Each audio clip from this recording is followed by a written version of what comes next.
late, but we have Reggie Haynes here who works with her, and he's going to come up. Reggie, you want to come up? Yes, ma'am. Thank you so much. Yeah. Help us get this interview started. Hopefully she'll show up in the next 10 or 15 minutes. And I'm also happy to say that King Jay is with us. Yes. And I hope you enjoyed his song at the end. He says he's going to do more. And he actually has on the white headphones, so that's pretty cool about far as knowing who he is when he comes in the door. Yeah. Anyway, so can you tell us about Heart of a Lion Productions and what your involvement was with this film, please? Yes, ma'am. First off, thank you, Miss Marsha, for giving us the opportunity to be here. We really appreciate it, and thank you so much.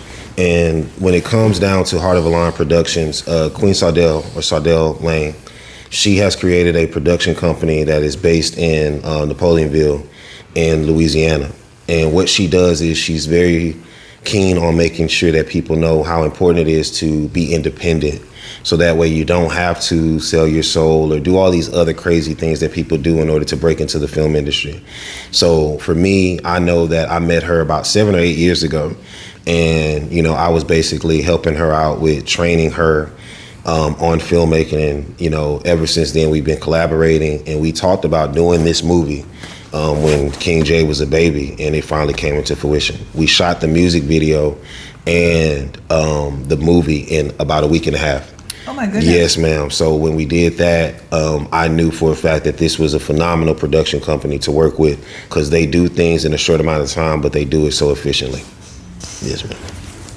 Okay, so do you know what any of the long-range plans are for this film? Yes. Okay. Yes, ma'am. Yeah, the long-range film plans for this film is basically for us to make sure that it gets out there, because this film is a perfect example of how to handle bullying.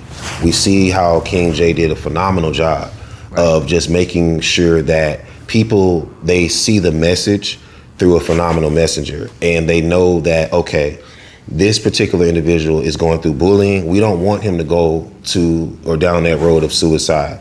And it gave you a walk, a day-by-day presence of what he's going through, and also you got real stories from real people.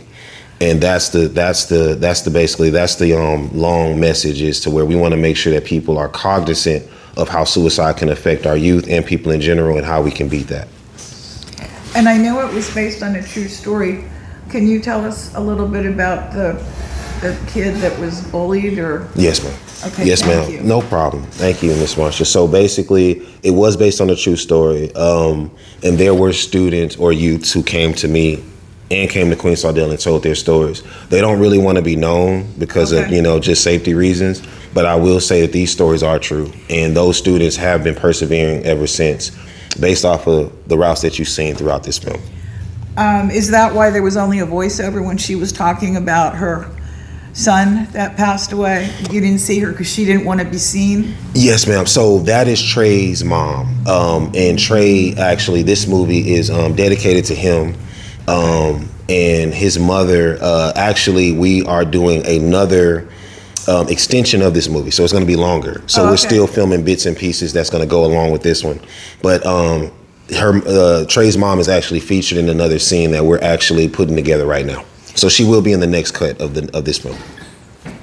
Okay, good. Now, some of the therapy, the different kinds of therapy. Yes, ma'am. Were the people that were doing them, were they actors, or were they actually the people that were doing like the comedy and the coloring? And Great question, Ms. Marsha. So Seabash, he's actually a well-known comedian out here in Louisiana. So he's a real comedian. He also dabbles in acting as well. The lady, we actually talked to her today, Mrs. Bree. She actually is a teacher. She is a phenomenal arts teacher out there in, what is it called, Napoleonville? Or Donaldsonville. She goes to Assumption High.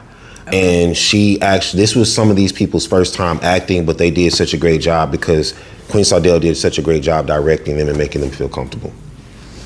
Where can we see Seabass? Do you know? I know that he has social media pages and things like that, but I think he's in Baton Rouge. Yeah, he's Seabass, that's right. Yeah. Wasn't he here at the club one time? he was here. Yeah, but that was such a long time ago. My goodness. Fred Sargent brought him by here. Okay. Yes, Yeah. All right. Tell me more about your career history, Reggie. We'll have you up here. Yeah, no problem. So with me, I was basically born and raised in Houston, Texas. And I was told, look, you're a football player. So when I went through college high school to college, I got to the point to where I guess I was so good to where I got an NFL contract, but I turned it down because I never liked football.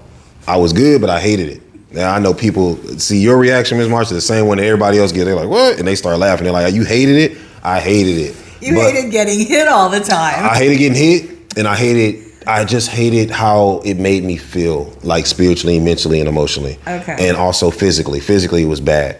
But I also always wanted to be, I just wanted to imitate the people that I saw on TV growing up. And my mom told me, like, if they can do it, so can you. So when I saw entertainers doing what they did, singing, music, producing their own content and acting in it, I was very fascinated, and I said, I'm going to do that one day. And I've been doing that ever since. I went over to Africa recently to do some productions over there. I have my own TV show, The House of Reggie's, and Queen Sardell has said that we are going to be, she's actually directing the next seasons of my work, my next 2 TV shows, the Uncle Reggie TV show. What's your TV about? Yeah. So the House of Reggie's is about me playing 4 identical brothers who use their talents to make the world a better place. And there's superhumans involved. There's a lot of different drama involved. And it's basically touching base with these brothers, getting in touch with their African ancestors to show how their legacy is going to last a lifetime, but they have to be in the right frame of mind. So it also talks about African unity, empowerment, and how they can't let anything divide them, leading them to be easily conquered. But Uncle Reggie's, that's a show I'm actually collaborating with King J, and also a new up-and-coming actress called Zanaya, and we're going to be filming that this weekend, and that's where I take in the role of being a father for the first time and put my career on hold from being a well-known entertainer. Yes, Okay. ma'am. Yes, ma'am. Where was this film shot? This was all filmed in Napoleonville. We filmed all of this in Napoleonville. The different shots with Seabass and things like that, I think that was in Baton Rouge. But a lot of this was shot in the area of Napoleonville, and it's one of the first films to ever be shot like this in that area. A lot of it is faith-based. Who was your advisor on a lot of that, or was it just Sardell, or it just came out naturally, or? Sardell is Queen Sardell is so talented to where she is not only faith-based, but whenever you working with her, it's always just a relief to work with her, because we pray before every session. We make sure that our spirits are good, and then she just makes everybody feel comfortable. Like it's just natural. I've been on sets in Hollywood, Atlanta, New York, to where some directors are just so pushy and negative. She's not like that at all. So not only was she faith-based, but she lived by the code of being faithful and also just pure and respectful to her cast and crew.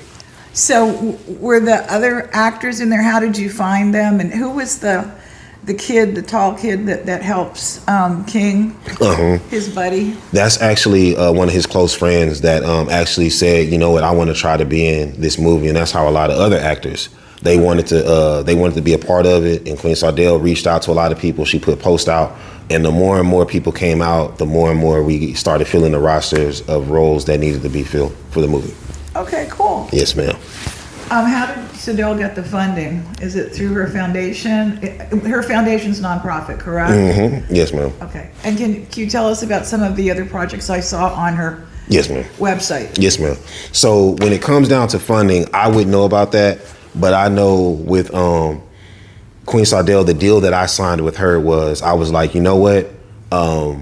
If I do this movie and I do this music video for you, can you donate the equipment that you have that you are going to give away anyway to the students that I'm going back to in Africa? And she did that. And she said, absolutely. She said, you don't want anything? I said, that's all I want. And that's what I did. We made that deal, and then the film was we worked it out, and everything was complete by the end of a week and a half. Where in Africa do you go to for your kids? Yeah, so I used to teach in Zimbabwe. Okay. And Malawi, and I'll be going back to Malawi next year in order to, because what I do is I go around and I help people build their own studios, and I help them with schools and helping with them doing classes and stuff. So I'll be going back to Malawi to not do the same thing in regards to teaching, but I'll continue production over there, and then I'll also be helping people build studios over there.